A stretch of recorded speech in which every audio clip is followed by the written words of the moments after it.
गोड आणि दुधाचं.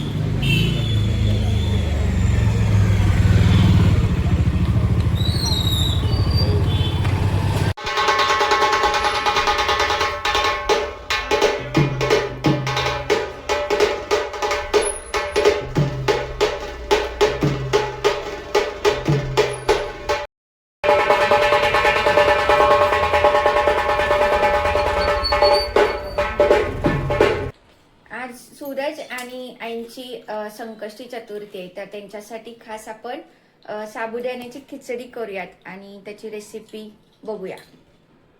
साबुदाणा खिचडी बनवण्यासाठी आपल्याला लागणार आहे साबुदाणा रात्रभर भिजवून घेतलेला आहे पाण्यामध्ये, मीठ, त्यानंतर शेंगदाण्याचे कूट, बारीक चिरलेली मिरची,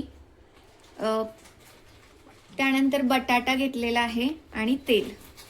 तर सर्वात आधी आपण गॅस पेटवून त्यावरती कढई ठेवूयात आणि त्यामध्ये आपल्याला तेल ओतून घ्यायचंय. आता आपण कढई तापलेली आहे, त्याच्यात तेल ओतून घेऊया.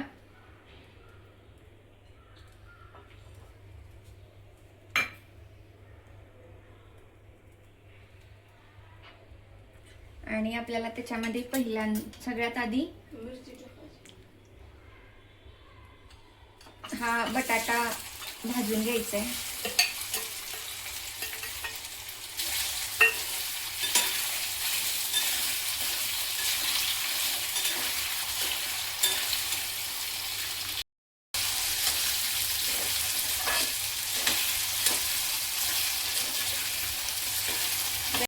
तर याच्यावर थोडंसं झाकण ठेवूया, म्हणजे बटाटा थोडासा शिजून निघेल आतला.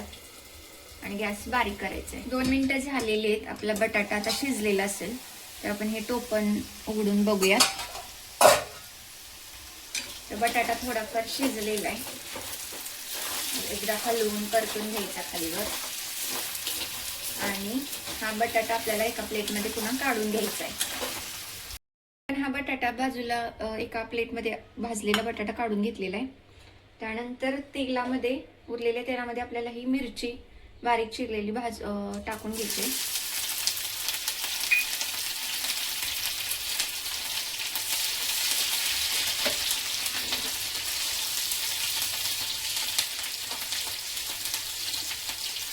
मिरची छान भाजल्यानंतर त्यामध्ये आपण हा भिजवलेला साबुदाणा टाकून घ्यायचा आहे.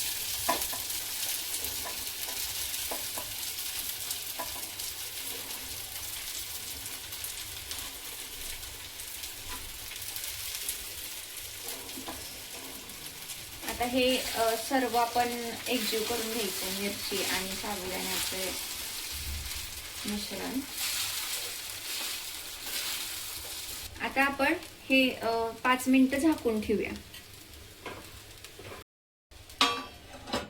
साबुदाणा छानसा शिजलेला आहे. तर त्याच्यामध्ये आपल्याला शेंगदाण्याचं कूट घालून घ्यायचंय. त्यानंतर चवीनुसार मीठ घालायचंय आणि हे सर्व मिश्रण एकत्रित करून घ्यायचंय. आपण हे सगळं एकत्रित करून घेतलंय.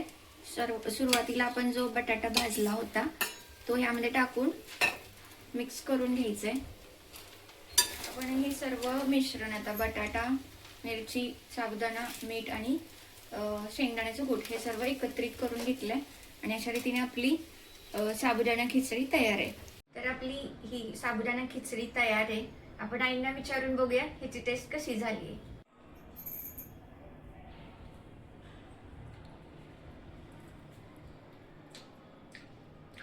छान आहे.